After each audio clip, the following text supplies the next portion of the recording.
विस्मिता जी श्रुत ज्ञान प्रदर्शनी 5 में आपका स्वागत है। ये हमारा मॉडल है लवण समुद्र। ये मॉडल हमने बोल बोल बोल बोल। ये मॉडल हमने माताजी ने के जैन विश्वविज्ञान ग्रंथ के ऊपर आधारित है, जो कि 2000 साल पुराने तिलोय पन्नति और त्रिलोकसार के ग्रंथ के ऊपर आधारित है।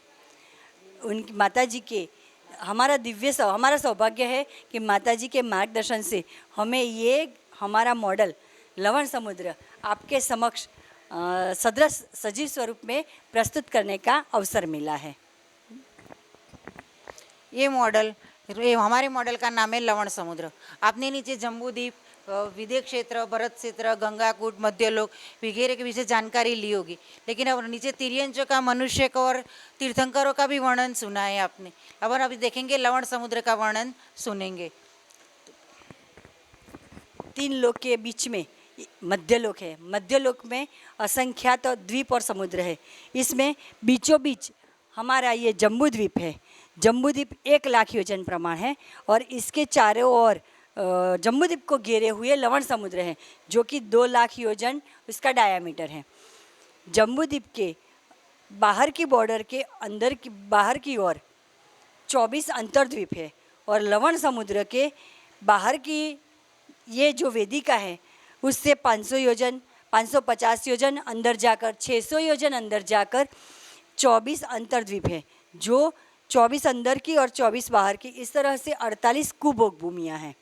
इन 48 कुभोग भूमियों में कुमानुष जन्म लेते हैं, जिनका शरीर तो मनुष्य का है पर उनका फेस जो रहता है वो तिर्यंच का होता है, प्राणियों का होता है। जैसे मीन मुख, सस्सा मुख, हाथी मुख, गूंगे कोई गूंगे है, कोई बहरे है, और कोई सस्सा मुख है, कोई सुकर मुख है, कोई किसी के एक जांग वाले है। अलग अलग प्रकार के सब मनुष्य का वर्णन यहाँ पे किया हुआ है। इन मनुष्यों की ऊंचाई 2000 धनुष की है और उनकी आयु 1 पल्ले की है। यहाँ पर इन लोगों का युगलिया जन्म होता है। माता पिता होते हैं, उनकी आयु 1 पल्ले पूरी होने को है, तब उनके संतान प्राप्त होते हैं। संतान में एक पुत्र और एक पुत्री होती है। जो संतान प्राप्त होते ही माता पिता को मरण को प्राप्त हो जाते हैं और वही पुत्र और पुत्री फिर से वही युगल बनकर वही अपना जीवन यापन करते हैं।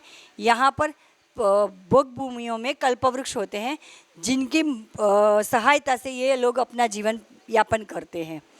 यहाँ देवशास्त्र गुरु और जिनालय नहीं है, लेकिन ये सब मंद कषाय वाले होते हैं। जो जीव यहाँ से ये जीव मर कर के जो मिथ्या दृष्टि होते हैं वो सब भवनत्रिकों में उत्पन्न होते हैं, और अगर कोई जीव सम्यक दर्शन प्राप्त करते हैं तो वो जीव सौधर्म और ईशान स्वर्गों में उत्पन्न होते हैं। ऐसे मनुष्य यहाँ जन्म लेने का कारण तो सम्यक दर्शन ने विराधना की हो, मायाचारी की हो, सूतक पातक में माने न हो, कुपात्र को दान दिया हो, विजातियों में शादी की हो, और विजाति में शादी करके महाराज माता जी को बताया नहीं कि हमने विजाति में शादी की है, और महाराज माता जी को अभिषेक आहार दान दे दिया, अभिषेक किया, वैसे किया हो तो ऐसे दोष लगते हैं और ऐसे मनुष्य जन्म लेते हैं। यहाँ इसी लवण समुद्र में बाहर की वेदिका से 95,000 योजन अंदर जाकर 1008 पाताल है, जो लवण समुद्र के नीचे की जो बेस है उसके अंदर कुएं हैं, इतने गहरे हैं। ये बड़े ज्येष्ठ पाताल है जो 4 दिशाओं में हैं। मध्यम पाताल है जो विदिशाओं में है।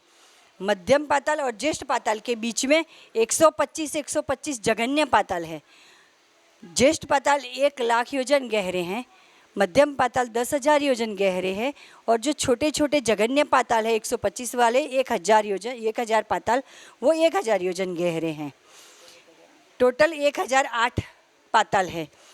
लवण समुद्र की बाहर की बॉर्डर और जम्बूद्वीप की बाहर की वेदिका दोनों पर मिलाकर कुल 1,42,000 1,42,000 व्यंतर देवों की नगरियां हैं। जहां व्यंतर देवों का वास है उसमें अनेकों जिन चैतालय हैं।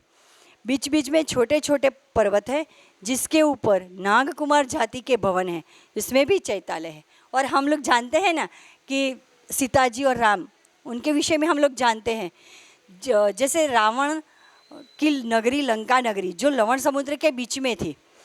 रावण सीता जी को यहाँ जम्बूद्वीप के भरत क्षेत्र के आर्यखंड से यहाँ से उठाकर लवण समुद्र के बीच में जो राक्षस द्वीप है वहाँ पर बीच में एक त्रिकुटाचल पर्वत है जो कि 9 योजन ऊंचा है और 50 योजन विस्तार वाला है, उसमें उठा के लेके आए थे। उस लंका नगरी बहुत सुंदर थी। नगरी में अनेकों चैत्यालय है। वहाँ मुख्य मंदिर शांतिनाथ भगवान का है जहाँ बैठकर रावण अक्सर अपनी विद्या साधना किया करते थे, अपनी आराधना किया करते थे। जैसे हम जानते हैं ना कि बहुरूपिणी विद्या भी उन्होंने शांतिनाथ मंजिनालय में साधी थी, तो वो शांतिनाथ भगवान का परम भक्त था। ये हमारा लवण समुद्र का वर्णन है। जय जिनेंद्र।